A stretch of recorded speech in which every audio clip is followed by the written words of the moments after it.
Dear students, class 10th maths chapter 7 exercise 7.2 का question number 5 solve करते हैं। Question में कहा गया है find the ratio in which the line segment joining A and B, A और बी के हमें कोऑर्डिनेट्स गिवन है, is divided by the x axis. Also find the coordinates of the point of division. Means कोई line segment है A B, इस ए के भी coordinate पता है हमको और बी के भी कोऑर्डिनेट पता है, तो इन दोनों को ज्वाइन करने के बाद जो लाइन सेगमेंट बन रहा है वो एक्स एक्सिस से डिवाइड हो रहा है। तो जिस रेशियो में वो डिवाइड हो रहा है वो रेशियो फाइंड करना है, साथ ही में हमें कोऑर्डिनेट फाइंड करने हैं उस पॉइंट के जिससे वो डिवाइड हो रहा है। तो इस कंडीशन को पहले हम समझ लेते हैं।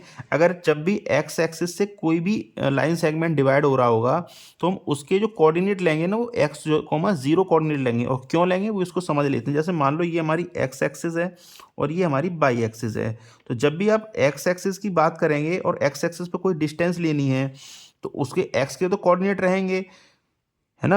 एक्स क्योंकि वो पॉइंट भी एक्स पे ही लाई कर रहा है, एक्स एक्सिस पे ही लाई कर रहा है। जब भी कोई पॉइंट एक्स एक्सिस पे लाई करेगा इसमें उसकी एक्स एक्सिस पे तो डिस्टेंस होगी, लेकिन बाई एक्सिस पे उसकी कोई डिस्टेंस नहीं होगी। तो इस तरह जब भी हम कोऑर्डिनेट लेंगे तो क्या लेंगे, एक्स कॉमा जीरो।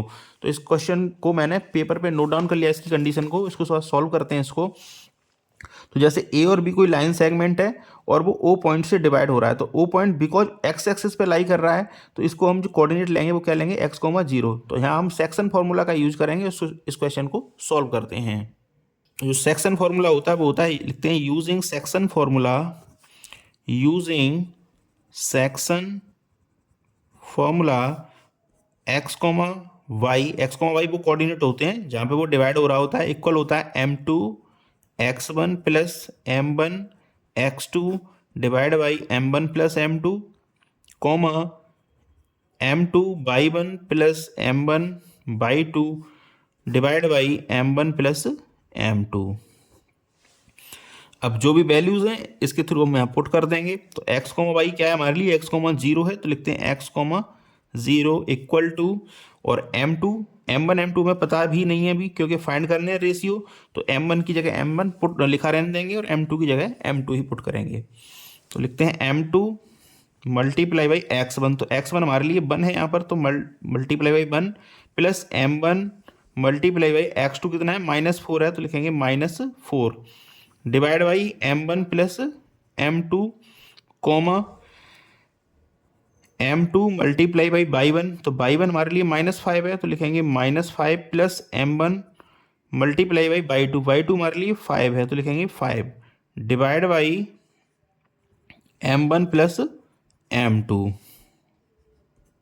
सॉल्व कर लेते हैं इसको आगे। तो m2 का मल्टीप्लाई 1 में करेंगे तो ये हो जाएगा m2 एंड -4 का मल्टीप्लाई बाई m1 में करेंगे तो -4 m1 divide by m1 plus m2 comma लगाते हैं और ये हो जाएगा -5 का मल्टीप्लाई बाई m2 में करेंगे तो -5 m2 plus 5 m1 divide by m1 plus m2।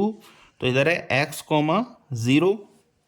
अब हमें कंपेयर करना होगा m1 और m2 को फाइंड करने के लिए। तो कंपेयर करने का मैं आपको तरीका बता देता हूँ। यहाँ पर अगर हम x कोऑर्डिनेट को अभी कंपेयर कर देंगे तो यहाँ पे 3 अननोन वैल्यूज हो जाएंगी। एक तो हमें m1 और m2 की वैल्यू नहीं पता, साथ ही साथ हमको x की वैल्यू भी नहीं पता है।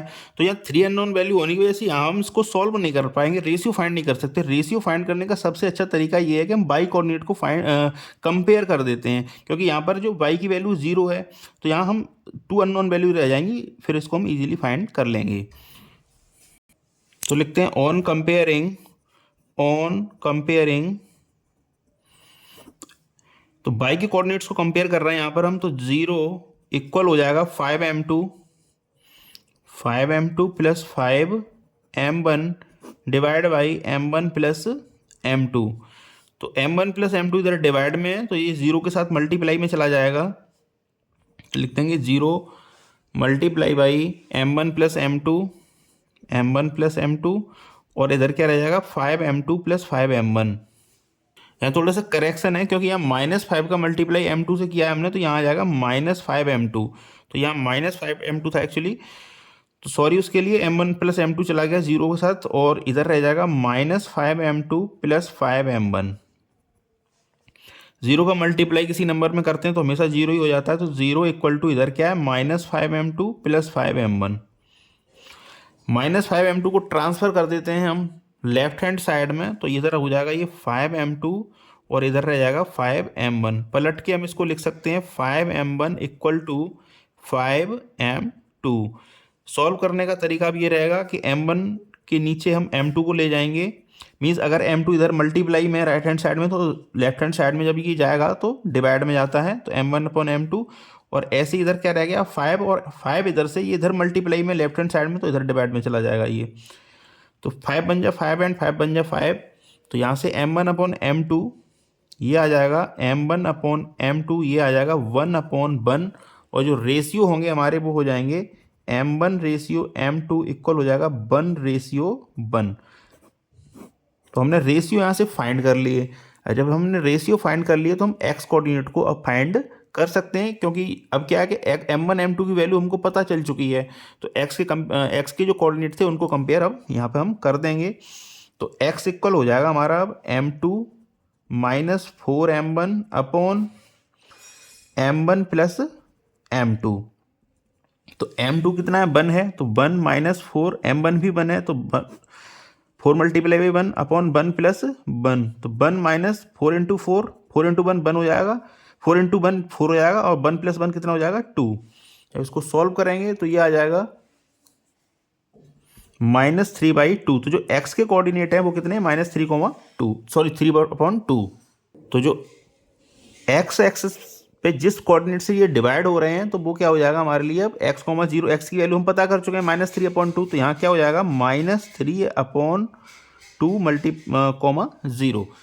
तो ये -3/2, 0 से डिवाइड हो रहा है, तो इसके लिए हम लिख देते हैं hence the line segment joining the points A and B is divided by x axis at point O -3/2, 0। तो thank you very much for watching. Again आपसे रिक्वेस्ट है चैनल को सब्सक्राइब जरूर कर लें।